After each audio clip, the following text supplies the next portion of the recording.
What's up, everybody? Keith Dykes here with W.K.D Construction, and welcome to my channel. So here on the Melton Farm project, it is time to start installing the interior trim. So we will be installing all the window and exterior door casing. We're going to hang some doors, do a little bit of crown molding, and for some reason, I didn't show any baseboard going in whatsoever. For whatever reason, I do not know, so I'm sorry about that. As I was editing the video, I'm like, man, I ain't got no base. What? It wasn't a very complex baseboard anyway. I just used 1x6 in the majority of the house, except where the kitchen, great room, living room, hallway, I used a 1x8. Everything was square. There was no profile on it, so everything was square butted. It wasn't nothing that you needed to take notes on, really. So, but I am sorry.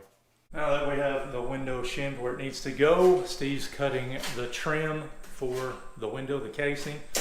We're just going to use a 1x6 on the top and a 1x4 around the sides and the bottom. And we're going to be using the Zeta P2, the lamello with the Climax fittings to hold those joints together, and I'll show you that. That's pretty dang slick.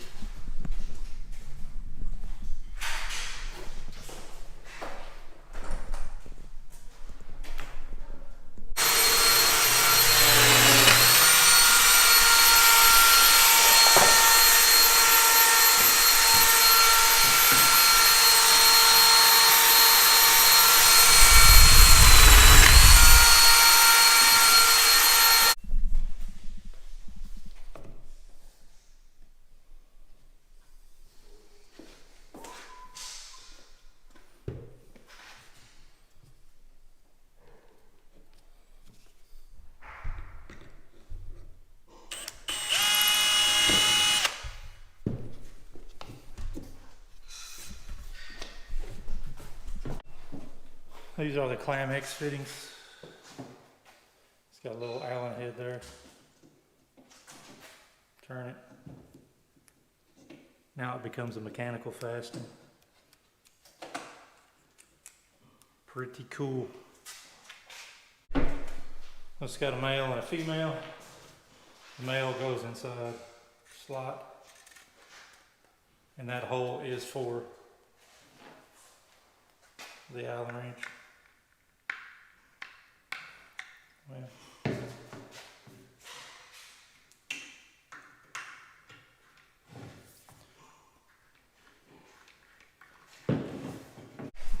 and we drilled the holes on the back side.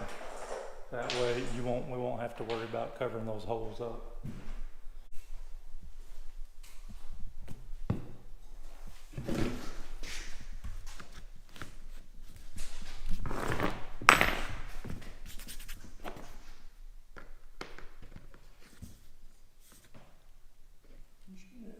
Should tighten all the way. Yep. Good.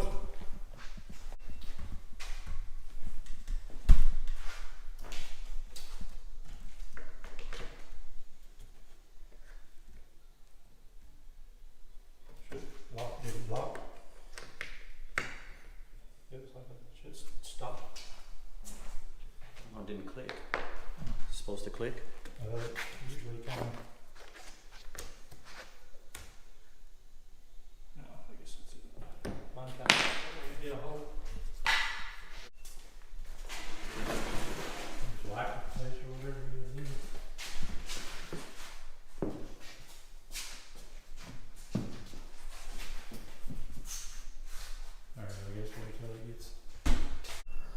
Now that Climax fitting is in that square butt joint, I mean, you can ensure that that joint is not going to spread over time, because that little foot right there, I guess that little rod, is not going to allow for the fitting to spread. So very cool. They're not cheap. They're probably, I think an 80 pack is $140. So, and then these tensos, these are about $1 a piece. And those are about $1.75 a piece, I guess, somewhere in that area. But very cool fitting.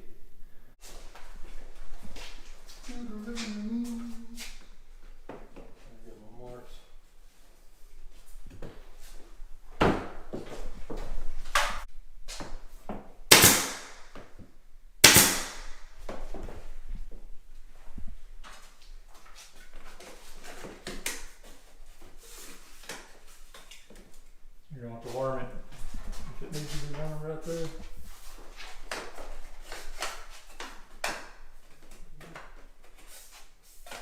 Stick it. About to go up now.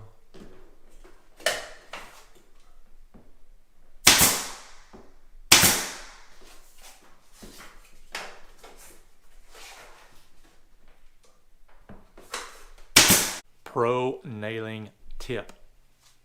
Get 2 guns. You need a pin nailer, and you also need of course, your trim gun. But anytime that I fasten any casing into the door jamb or the window jamb, I use the pin nailer. It's very minimal damage. You know what I mean? The hole is tiny versus a regular trim gun, and I will use that on the outside of the trim where I can fasten, of course, into my framing.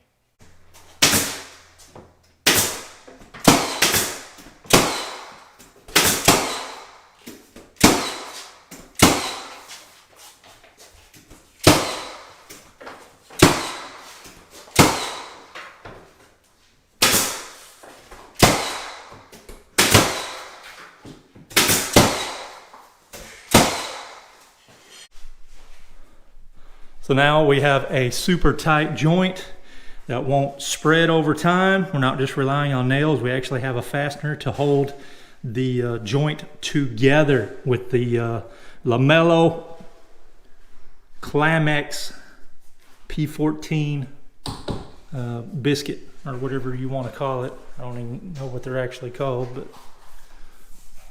beautiful. Brent and Steve will go around the house, start getting all of the windows completed, and then we'll get the new guy. I hired a new guy. He is an experienced painter, so we'll get him to come after we get all the windows in and start caulking and spackling and getting ready to paint these dudes.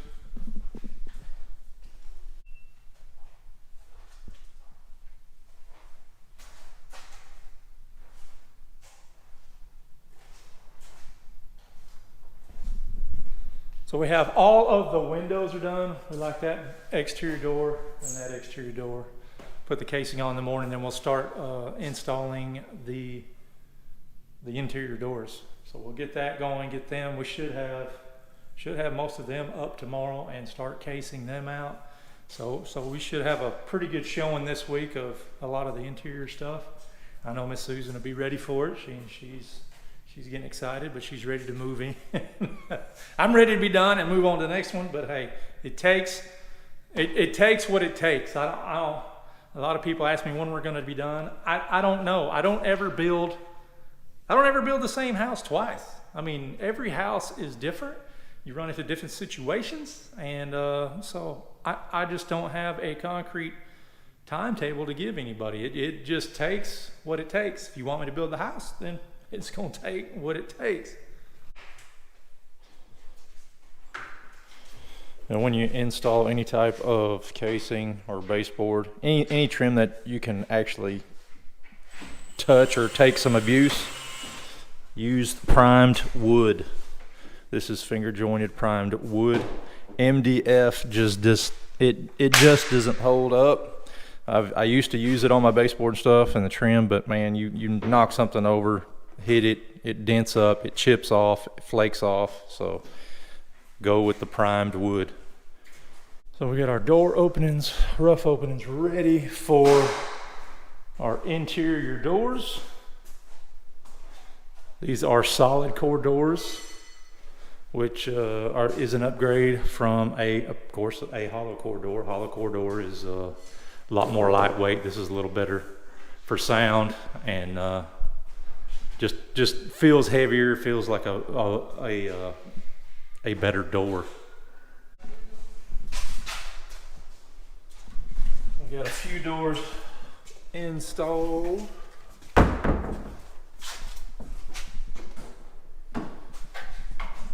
As you see here, we've got 4 doors that are very close together. Personally, I like to make all of the doors the same height. I've seen people that don't give a damn and it don't matter. But our pocket door is basically set. So we're gonna put a little piece of jam up on top of the pocket door, set the laser, and then we can laser over to these 2 doors and set the jam. We cut the bottom of the legs of the door jam if we need to drop it down just a little bit, but I think it's going to be very, very close. But we're going to laser, find the bottom side of the jam, set the doors to it, and that way all of our trim in this little section will line up.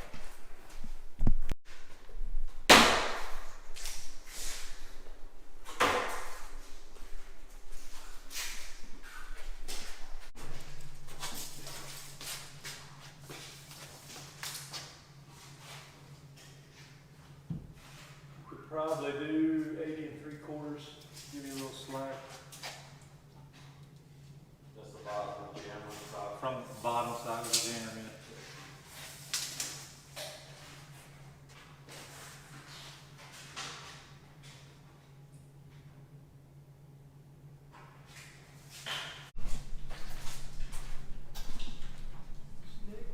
So we ride on it.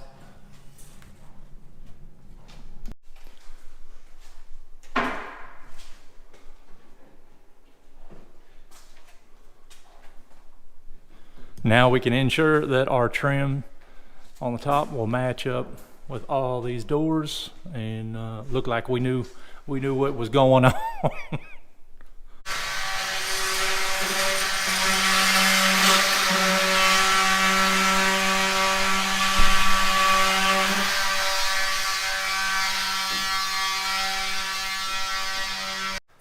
Alright, so we're going to hang this door, and the first rule of thumb is to have a good level like this. This is the Stabilo. This is the jammer set. Comes with a 79-inch level. I think this is 79 inches because you don't need to hang a door with a 4-foot level. It's not going to work. You need a level that goes from top to bottom on the jam, and then you can put on the hinges. And the jammer set also comes with this little jewel right here, an extendable up to 4 foot. I think it's 24 to 40 inch, that's what it is. So very cool. You can do your headers or whatever you want to do, and it stands very cool level. So Stabilo levels, I really like them. I've had a plate level that I've had for years, and it's accurate as anything. I always set my level on the hinges, get the hinges perfectly plumb, and then we'll go by this reveal, the door reveal,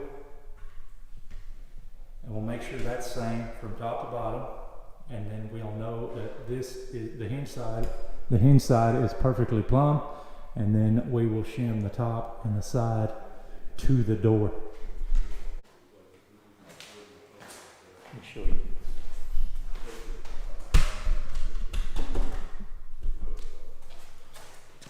And you shim in behind the hinges. As you can see right here, how that jam is moving. Just go to where you get about an 1/8 inch gap.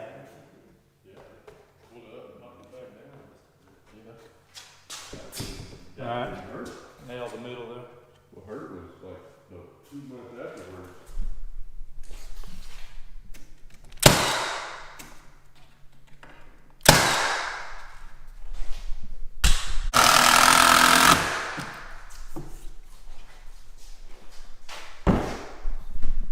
So if shims don't do what you want it to do, use a 3-inch screw. It'll turn it to whatever you want it to. But I usually use those 2 on solid core doors because they are heavier. All of the interior doors are hung besides the pocket door, and I just put a little black paint around the top. That way we can go ahead and hang it, and then we'll paint it after it's up. But here is a twin door. This is a 1/6 twin, which equals a 36-inch door, which just both sides open. That's why they call it a twin.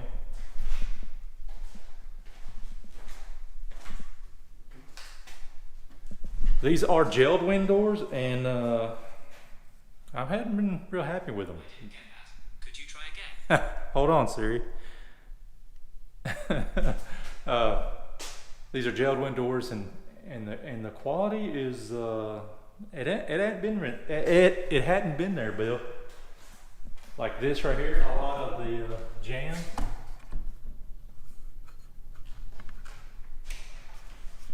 Nails are all missing, staples are all missing. So I don't know. It looked like they might have made those on Friday, you know what I'm saying? And when I order doors, interior doors, I always go for a wood jamb, a solid one-piece jamb. I don't like the split jambs. With the doorstop applied to it, that way, you know, that's already on there. But no trim. I always order the doors without any trim. We just set all of the door jambs to basically the concrete, little off of it just a little bit. But we're gonna go ahead and we will come back, and I'll take the jam saw and go around the jambs, and that way we can sneak our hardwood right underneath it once we start installing the flooring. No trim because I just like to install it on site. That way the owner doesn't have to necessarily know what they're going to be installing as of yet if they hadn't picked out trim. So that gives them a little bit of time, but most of the time, majority is because when you get the doors and they do have casing on it, they are rifled, man. It looks horrible. The corners are all coming apart, moving them around, shipping, probably had big chips and stuff. I did it a few times when I first started building, and I found out really quick, do not get casing on the doors, because you're gonna spend a lot more time fooling with fixing the old casing versus just putting brand new on and going. It's a lot better. Now that all the doors are hung, I guess we'll come back in the morning, and we will start casing these dudes out, get the lamello out again, and yeah, start doing some casing. And before I put the casing on, I'll go ahead and take my flooring. We'll put it down in front where it goes, and get our measurement from the flooring up. That way we don't have to come back and cut that with the jam saw. We do sometimes, but in this case, we're gonna go ahead and just sneak a scrap piece of flooring underneath it, measure to what we need, and cut it to fit to set on the flooring. And then we'll just come back and sneak our flooring right underneath it. And then this is the pocket door. We got it trimmed out. But these studs in behind here are steel. They don't have any wood anymore, so they sent some self-tapping trim screws, which is kind of a little bit bigger than a trim screw head, but that holds it tight to the wall. So don't shoot anything with a long nail, because you'll shoot your door. You shoot your door in there. I had a guy work for me. He did that one time. Tried to open the door, it wouldn't open.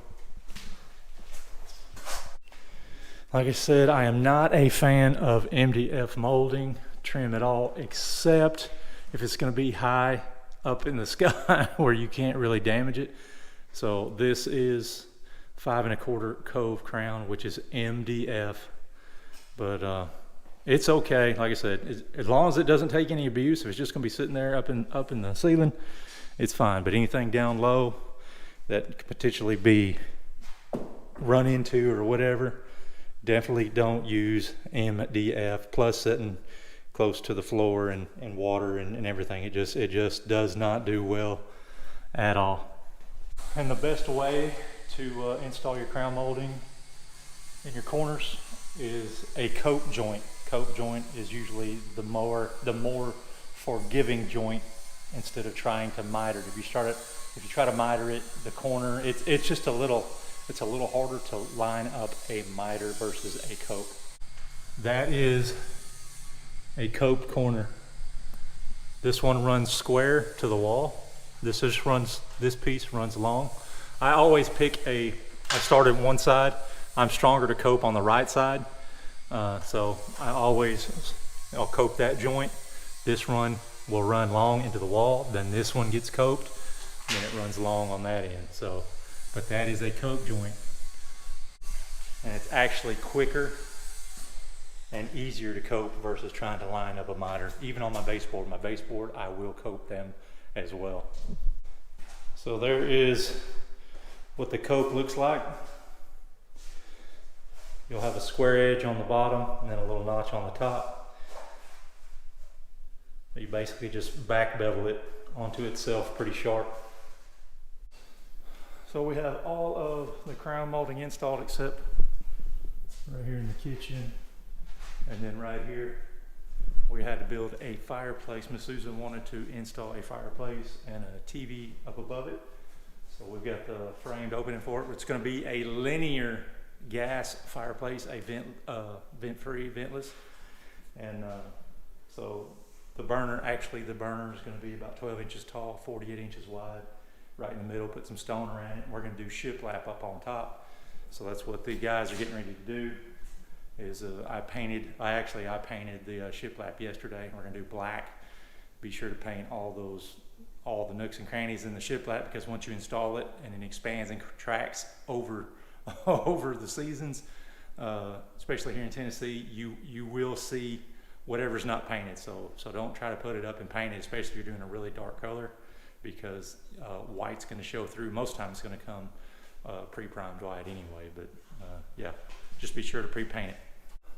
All of the crown mold is painted. It's got the finish coat of emerald.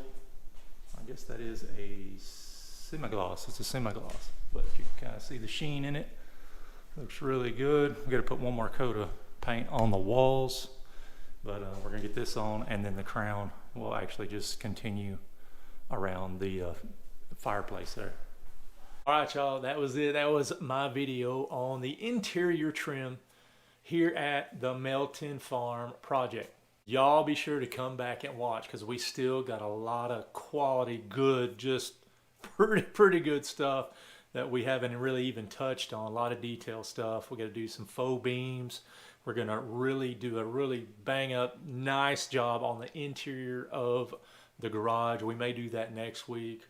So I used some metal, some spray adhesive, some trim, some wainscoting, some plywood, some metal. So it's pretty neat. So, but just come back. Like I said, we've got a lot of cool stuff, and I'd really like y'all to be able to see it. So just come on back. Once again, I am Keith Dykes. Thanks for watching. Got it, coach. Y'all have a great day.